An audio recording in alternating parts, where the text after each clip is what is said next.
এটা হয়তো সবার ক্ষেত্রেই হয়, তাই না? যে হুটহাট কোনো কিছু করে ফেললে সেটাই সবচেয়ে বেশি মজাদার হয় বা সেটাতেই বেশি ফান হয়। কিন্তু যখন আপনি কোনো কিছু খুব বেশি প্ল্যান করবেন তখন সেটা কিন্তু আর খুব বেশি মানে ওরকম যতটুকু ভাবছিলেন, এক্সপেক্ট করছিলেন সেটা কিন্তু আর হবে না বা সেই আশা মতো আর হয় না বা একটু হইলেও ডিসঅ্যাপয়েন্টেড হইতেই হয়।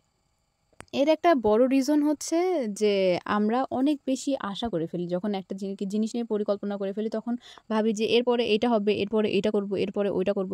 তো একটা জিনিস মিস হয়ে গেলে তখন আমাদের আসলে মনটা খারাপ হয়ে যায় যে এরকম থেকে ওইরকম হয়ে গেল। না, এটা হওয়া ঠিক ছিল না।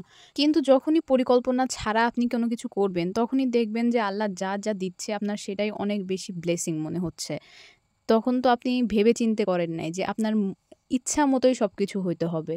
তো এইজন্য অপরিকল্পিত জিনিসগুলাই মানুষের কাছে ভালো লাগে। পরিকল্পিত জিনিস কোনোটাই মন মতো হয় না। তো এটাও আমাদের একটা পরিকল্পনা ছাড়াই বের হওয়া ছিল।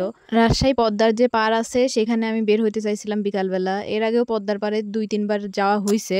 কিন্তু মূলত সেখানে মানে সবসময় দেখা গেছে যাইতে সন্ধ্যা হয়ে গেছে বা সন্ধ্যার পরে যাওয়া হইছে। মানে দিনের যে একটা সিন সেটা দেখা হয়নি। সুযোগ যখন আসছে তো আমি ভাবলাম যে তাহলে দিনের একটা মোমেন্ট পদ্মার পাড়ে মানে ক্রিয়েট করা যাক। একটা মেমোরি বানানো যাক। এরকম ভাবলাম। কিন্তু মানে যাবো করতে লেট। এই তুমি বোরকা পরো আগে, এই তুমি এই করো আগে, এই তো বাবুকে আগে খাওয়ায় দাও, এই তুমি আগে ভাত খাইয়ে নাও, এই সব করতে মানে সেই সন্ধ্যার পর হয়ে গেল। সন্ধ্যার পর তো হইলই রাত ৮টা ৯টা বেজে যাচ্ছে। তারপরেও তাদের হচ্ছে মানে রেডি হওয়া হয় না। তাদেরকে এর এই কাজ পড়ে যাচ্ছে, ওর ওই কাজ পড়ে যাচ্ছে, এর এটা দেখতে বলতেছে, ওইটা দেখতে বলতেছে। তো আমার হচ্ছে রাগ হয়ে গেছে। সে আমার রাগ দেখে তার রাগ হয়ে গেছে। পরে এমন অবস্থা হয়েছে যে আর বেরই হব না। পরের দিন আমাদের চলে আসা। তো আর কোনো ঘোরাঘুরি হবে না এরকম মোমেন্ট ক্রিয়েট হয়ে গেছিল। পরে হচ্ছে আমার হাজবেন্ড সে বিকাশের থেকে টাকা তুলতে গেছিল মেবি নিচে। তো পরে মেসেজ দিয়ে বলল যে নিচে যেয়ে একটু হাঁটাহাঁটি করে আসতে। পরে বাচ্চাকে রেখে যাইতে চাইছিলাম, পরে তাও নিয়ে গেলাম। ওকে ওইভাবে কে দেখবে বা কিভাবে দেখবে এই জন্য নিয়ে গেলাম। তারপরে এই এত ঘোরাঘুরি হইলো। তো বাইক নিয়ে তো অনেক দূর পর্যন্ত যাচ্ছি, এদিকে ওইদিকে। আর এই হচ্ছে সেই পদ্মার পার, মানে সে আমাকে পদ্মার পাড়ে নিয়ে আসছে কিন্তু মানে বাইরে দিয়েই শুধু ঘুরায় নিয়ে চলে গেল। আর ভিতরে যাওয়ার ইচ্ছাও নাই। ভিতরে আমি গেছি, রাতের সিন আমি দেখছি, সেই দিনের মেমোরি ক্রিয়েট করতে চাইছি কিন্তু এরকম হয়নি। তো সমস্যা নাই, দরকার নাই। আর এই হচ্ছে পদ্মার পাড়ের গেট। আর এখন আমরা বাইরে দিয়ে যাচ্ছি। তো এখন এই ভিডিওটা ফাস্ট করে দেই। আর এখানে তো দেখার মতো কিছুই নাই, আমার বলার মতো কিছু নাই। মানে এখানে ভিডিওতে মূলত মনে হবে শুধু রাস্তার উপর দিয়ে যাচ্ছি, কিন্তু এটা পাশেই মানে হাতের ডান পাশেই হচ্ছে পদ্মার পাড়। যারা রাজশাহী গেছেন, পদ্মার পাড়ে গেছেন তারা তো অবশ্যই জানেন। তো শেষ, পদ্মার পাড় ফাড় দেখা শেষ, খুব দেখে ফেলছি, একদম দেখে উদ্ধার করে ফেলছি। আর এখন মেন রোডে চলে আসছি। আর এইটা হচ্ছে তো সবারই জানার কথা, রাজশাহী শহরের মেন হাইওয়েটা হচ্ছে লাইটিং খুব ভালো করানো। মানে অলওয়েজ সব জায়গায় লাইটিং। তো ফুটওভার ব্রিজের উপর দিয়েও দেখতেছি যে লাইটিং করা, মানে হোয়াইট কালারের। এটা হচ্ছে আগে এরকম ছিল না, মানে আমার যতদূর মনে পড়ে। এখন থাকতেও পারে, আমি হয়তো নোটিস করি নাই। কিন্তু যেই জিনিসটা খুব ভালোভাবে নোটিস করছি এখানে হচ্ছে একটা মানে রাস্তার মাঝখানে যেই ল্যাম্পগুলা দেওয়া একটা স্কিপ করে করে জ্বলতেছে। মানে এটা হয়তো আমি বলার পরে অনেকে নোটিস করছেন, হয়তো বা অনেকে আগেই নোটিস করছেন, হয়তো বা অনেকে রাজশাহী ব্যাপারে অনেক ধারণা আছে, তারা অলরেডি জানেন। বাট এটা আমি এইবার গিয়ে নোটিস করছি। তো ৭-৮ মাস আগে যখন গেছিলাম তখন এই জিনিসটা ছিল না, সবগুলো লাইটই জ্বলতো। ওয়েট, এখানে হচ্ছে কথার মাঝখানে সেদানার জন্য দুঃখিত। বাট এখানে আমার হাজবেন্ড আমাকে কি বলতেছিল, এইভাবে ভিডিও নেও আমার ক্যামেরাম্যান, ওরে বাবারে। ওকে, টপিকে ব্যাক আসি। আর শুধু তাই না, মানে এখন বিষয়টা এমন হয়েছে যে যেই একটা ল্যাম্প জ্বলতেছে পুরা স্ট্যান্ডের মাথায় তো অনেকগুলো লাইট লাগানো। তো তার মধ্যেও অনেকগুলো লাইট অফ করে রাখে। মানে অনেক বেশি বিদ্যুৎ অপচয় হয়, এই জন্য এই পদ্ধতিটা ওরা করছে। এখন অনেক লাইট অফ করে দিছে। তো যাই হোক, যা করছে ভালোই করছে। বেশি বিদ্যুৎ খরচ করলে পরে মানে সাধারণ ভোক্তারা নিজের বাসায় হচ্ছে বিদ্যুৎ পাবে না। তো এইগুলা করা ঠিকই হয়েছে আমার মতে।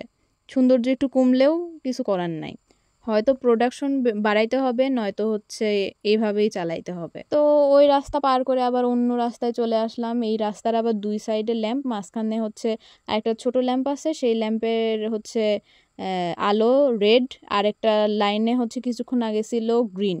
এরকম করে মানে লাইটগুলোর হচ্ছে ছবি টবি তুলতেছি, আর ক্যামেরার কি বাজে একটা অবস্থা, আলোগুলা সব একদম ছাড়ায় ছাড়ায় যাচ্ছে। তো এই তো ঘুরতে ঘুরতে আমরা হচ্ছে এই রাস্তাটা কিন্তু আইবাদের রাস্তা। তো আমার হাজবেন্ড বলতেছে আমার ইচ্ছা ছিল না যে হচ্ছে আমি আইবাদে যাব।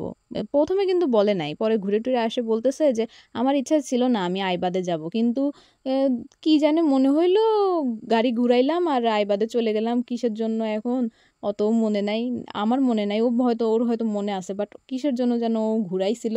পরে গিয়ে দেখে যে আইবাদ, ওর এক্সপেকটেশন ছিল যে আইবাদে লাইট টাইট নাই, অন্ধকার, নদীর পার, বাচ্চা নিয়ে ও যাবে না। কিন্তু গিয়ে দেখে যে হচ্ছে লাইট টাইট ভালোই লাগানো আছে, অনেক লোকজন, মানে একদম ঘিজি ঘিজি অবস্থা, সুন্দর একটা পরিবেশ। তার উপর আবার মানে এত সুন্দর বাতাস, যদিও ওই সময় মানে বৃষ্টি পড়তেছিল। এখন হচ্ছে বৃষ্টি টিষ্টি পড়তেছে না কয়েকদিন, কিন্তু গরম টরম পড়তেছে, কিন্তু সেই সময় হচ্ছে বৃষ্টিও পড়তেছিল যদিও, কিন্তু তবু মানে ঠান্ডা বাতাস স্টিল তো ভালোই লাগে। বৃষ্টি পড়লেও তো একটা ভ্যাপসা গরম কাজ করে। তো এত বাতাস ছিল, নদীর পাড়ে বাতাস হবে এটা স্বাভাবিক যদিও, তবু মানে মন শান্তি করার একটা ব্যাপার। দেখেন কত বাতাস, মানে গাছের পাতাগুলো উড়ে টুড়ে যাচ্ছে, সুইটের গেঞ্জি উড়ে যাচ্ছে।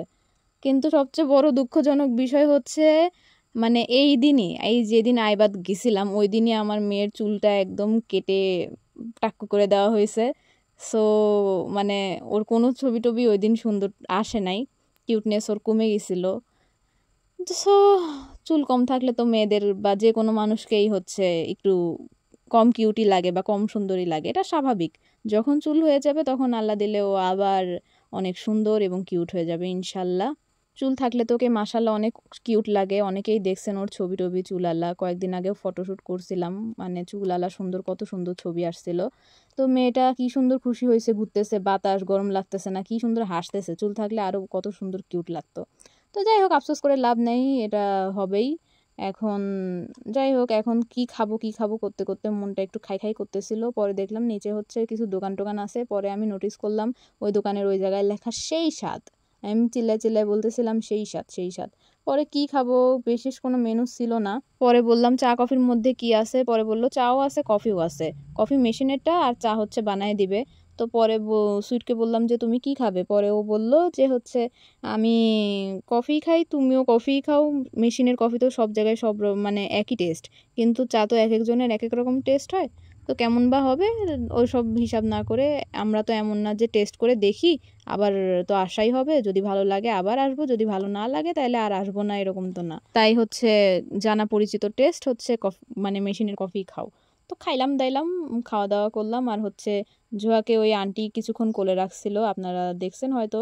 তো কফি টফি খেয়ে এখন আবার রওনা দিলাম। পরে যেতে যেতে এখন সুইট বলল যে তাহলে কি এখন বাসায় চলে যাই। পরে আমি আবার বললাম যে যাব তো ঠিক আছে, কালকে তো চলেই যাচ্ছি, তাহলে এখন হচ্ছে একটু যাওয়ার আগে চকলেট চাটা আবার খেয়ে যাই। আমি হচ্ছে মানে বললামই তো, এর আগের ভ্লগে বলছিলাম যে আমার চকলেট চাটা খুবই পছন্দ হয়েছে। তো যেই জিনিস মানুষের পছন্দ হয় সেই জিনিসের তো মানুষ রিপিট কাস্টমার হবেই, আমিও হয়েছি। তো আমি নিছিলাম আবার সেই চকলেট চা, আর ও নিছিল পুদিনার চা না কি যেন চাটা নিছিল। ওর পছন্দ হয় নাই ওর চা, কিন্তু আমার চা তো আমার ভালোই লাগছে অ্যাজ ইউজুয়াল। তো আমি জিনিসটা এত পছন্দ হয়েছে যে আমি ভাবছি যে আমি বাসায় যাই এইটা বানাবো, এটা আমি ট্রাই করব, বানায় দেখব। তো বানাইছিলামও এবং এইটার টেস্ট আসলেই খুব সুন্দর আসছিল। আহ ঠিক সেম স্বাদই আসছিল, আমি হয়তো আরও রিচ ফ্লেভার করে ফেলছিলাম, ডার্ক চকলেট দিয়েছিলাম এই জন্য। যাই হোক, ডার্ক চকলেট আর মিল্ক চকলেট দেওয়ার মধ্যে পার্থক্য হবে বিশেষ নাকি জানি না, তবে এখানে একটা ব্যাপার আছে যে চকলেট চা জন্য তুমি খালি দিয়েই গেলা, চকলেট দিয়েই গেলা, কখনো চকলেট চিপস, তার উপর হচ্ছে হার্শলের যে চকলেট সিরাপ সেটাও দিলা, আবার হচ্ছে ডার্ক চকলেট, মিল্ক চকলেট, মানে দিতেই থাকলা। এই জিনিসটা করলে মানে কোনো দিনও হচ্ছে টেস্টটা ভালো আসবে না, বরং বেশি বিদিকিচ্ছিরি অবস্থা হয়ে যাবে এবং জঘন্য টেস্ট হয়ে যাবে। আর চায়ের সাথে টা হিসেবে ওই মিষ্টি চিপসটা খাইছিলাম। That's for today. আর এখন আমরা বাসার দিকে চলে যাচ্ছি, দেখা হবে নেক্সট ব্লগে। আল্লাহ হাফেজ।